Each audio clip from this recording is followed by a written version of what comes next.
সে ব্যক্তি সফল হয়ে গেছে যে ব্যক্তি তার আত্মাকে পরিশুদ্ধ করতে পেরেছে। ওয়াকাদ খাবা মান দাসাহা, যে ব্যক্তি আত্মাকে পরিশুদ্ধ করতে পারে নাই সে ব্যক্তি ধ্বংস হয়ে গেছে। কিভাবে পরিশুদ্ধ করবেন? তিনটা হাদিস আপনাকে আগে শোনাই। এক, আল্লাহ রাব্বুল আলামিনের হাবিব মুহাম্মদ সাল্লাল্লাহু আলাইহি ওয়াসাল্লাম, দরুদ পড়েন, বলেন সাল্লাল্লাহু আলাইহি ওয়াসাল্লাম। তিনি বলছেন যে আল্লাহর এমন কিছু বান্দা আছে যারা জান্নাতে প্রবেশ করবে যাদের অন্তরটা হবে পাখির মতো নরম। কার মতো? পাখির মতো। একটা হাদিস শুনলেন। দুই নম্বর হাদিস, আল্লাহর রাসূল সাল্লাল্লাহু আলাইহি ওয়াসাল্লাম বলছেন শহীদদের আত্মা যখন আল্লাহর কাছে পৌঁছায়, আল্লাহ রাব্বুল আলামিন সেই আত্মাগুলোকে সবুজ রঙের কিছু পাখির মধ্যে প্রদান করেন এবং সেই পাখিগুলো আরশের নিচে লণ্ঠন আছে এখানে বসে থাকে এবং তারা জান্নাতের যে কোনো জায়গায় যায়, ঘুরে খাবার খায়, আবার ফিরে আসে। আল্লাহ পাক তাদেরকে বলেন যে তোমরা কি চাও, তোমরা কি চাও? শহীদরা কিচ্ছু বলতে পারে না। কি চাইবো? আল্লাহ এত নিয়ামত দিয়েছেন, কি চাইবো? যখন আল্লাহ বারংবার প্রশ্ন করতে থাকেন তোমরা কি আর কিছু চাও, তোমরা কি আর কিছু চাও, তোমরা কি আর কিছু চাও, তখন শহীদরা শেষে বুঝে যে আমাদের কিছু না কিছু তো বলতে হবে এখন। তখন তারা বলে, হে আল্লাহ, আমরা আরো একবার পৃথিবীতে যেতে চাই এবং তোমার পথে জীবন দিয়ে আবার ফিরে আসতে চাই। আল্লাহ পাক বলেন এই সুযোগ তো আর নেই, অতএব তোমাদের আর কিছু চাওয়ার নেই, তোমরা এখানেই থাকো। আরেকটা হাদিস শুনেন, রাসূলুল্লাহ সাল্লাল্লাহু আলাইহি ওয়াসাল্লাম বলেছেন, এই হাদিসটা ওমর রাদিয়াল্লাহু আনহু থেকেও এসেছে, হে মুসলিমরা, তোমরা যদি আল্লাহর প্রতি তাওয়াক্কুল করার মতোই তাওয়াক্কুল করতে, ভরসা করার মতোই ভরসা করতে, আল্লাহ পাক তোমাদেরকে পাখিদেরকে যেমন করে রিজিক দেন তোমাদেরকে ঠিক সেইভাবে রিজিক দিতেন। তোমরা কি লক্ষ্য করো না যে পাখিরা খালি পেটে বের হয়ে যায় বাসা থেকে সকালবেলা এবং সন্ধ্যাবেলা ভরা পেটে বাসায় ঢোকে? আপনাকে যে তিনটা হাদিস শোনালাম, এই তিনটা হাদিসে একটা শব্দ হচ্ছে কমন। শব্দটা কি বলেন? পাখি। পাখি কি? পাখি। আল্লাহ রাব্বুল আলামিন পাখিদের কাছ থেকে আমাদেরকে শিখতে বলছেন এবং বলছেন যে পাখিদের মনটা হয় খুব নরম, খুব সফট এবং তারা আল্লাহর প্রতি তাওয়াক্কুল করে পূর্ণ মাত্রায়। তারা সকালবেলা ভোরবেলা বের হয়ে যায় এবং সন্ধ্যাবেলা বাসায় ফেরে, খালি পেটে বের হয়, ভরা পেটে বাসায় ফেরে।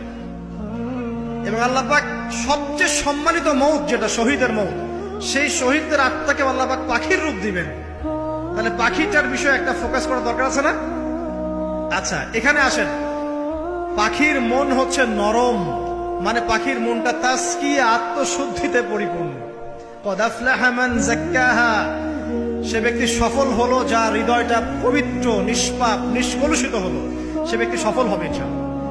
একটা কাজ এখানে খেয়াল করেন, পাখিরা সকালবেলা ভোরবেলা বের হয় আর সন্ধ্যাবেলা বাসায় ফেরে। এখনকার মুসলিমদেরকে দেখবেন দুপুরবেলা ওঠে, রাত 3টায় ঘুমায়। কথা কি বুঝেন নাই? পাখির একদম ভোরবেলা উঠে যখন ফজরের আজান দিচ্ছে ঠিক তার এক মুহূর্তে পাখির কিচিরমিচির শুনছেন, তার মানে নামাজের ওয়াক্ত প্রায় চলে যাচ্ছে, তার মানে তার আল্লাহ পাকের হুকুমের সাথেই জেগে ওঠে। সূর্য ডুবে তারা ডুবে যায়।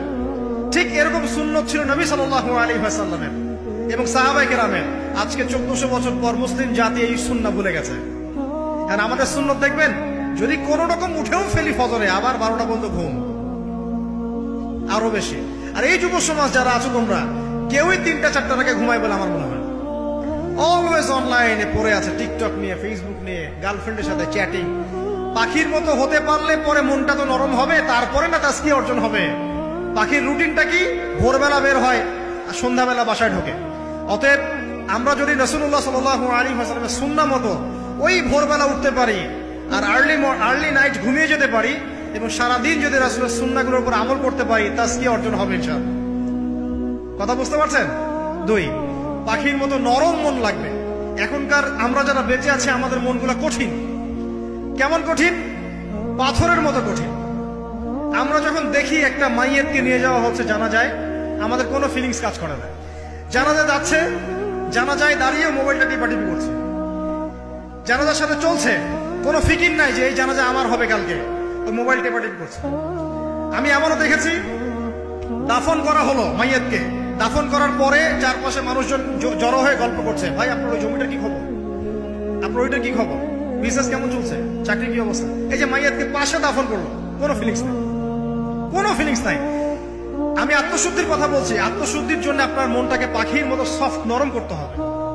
যখন আপনি সফট নরম করবেন এবং আত্মশুদ্ধি অর্জন করবেন, তখন দুই ডানা মেলে আপনি আকাশে উঠতে পারবেন ইনশাআল্লাহ।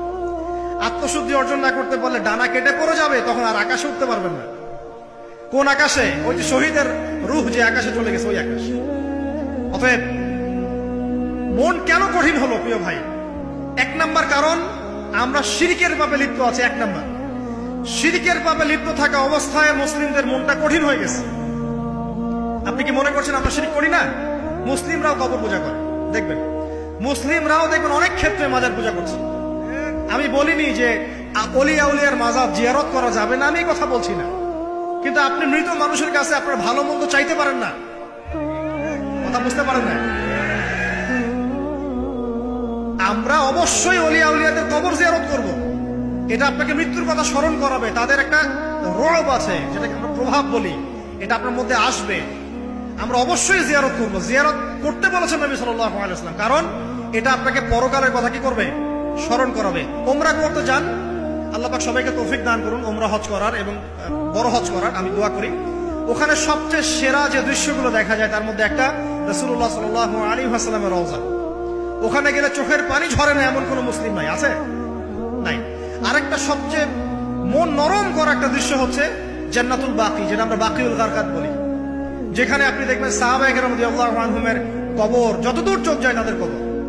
কবরের কোনো মাজার নাই, সেখানে কোনো তাওয়াফ হচ্ছে না কবরকে কেন্দ্র করে, সেখানে কবরে কেউ ফুল চড়াচ্ছে না, একটা ছোট্ট পাথর দেখা যায়, এখানে আর কিছু না। পৃথিবীর সবচেয়ে শ্রেষ্ঠ মানুষগুলো সেখানে শুয়ে আছেন। ওখানে গিয়ে দাঁড়াবেন, দেখবেন নিজেকে তুচ্ছ বলে মনে হবে। মনে হবে আমি এই পৃথিবীতে আর কি করছি? সেরা মানুষগুলোই মাটির নিচে, আমি এখানে কি করছি? তো দেখুন প্রিয় ভাইরা, অবশ্যই অলিয়া উলিয়াদের কবর জিয়ারত করবে, কিন্তু মৃত ব্যক্তি আপনার কল্যাণ করতে পারবে? অকল্যাণ করতে পারবে?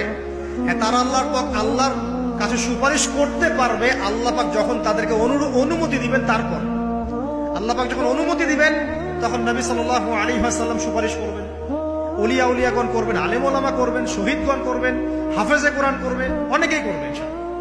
আল্লাহ পাক আমাদের তাকদীরে এইসব সুপারিশ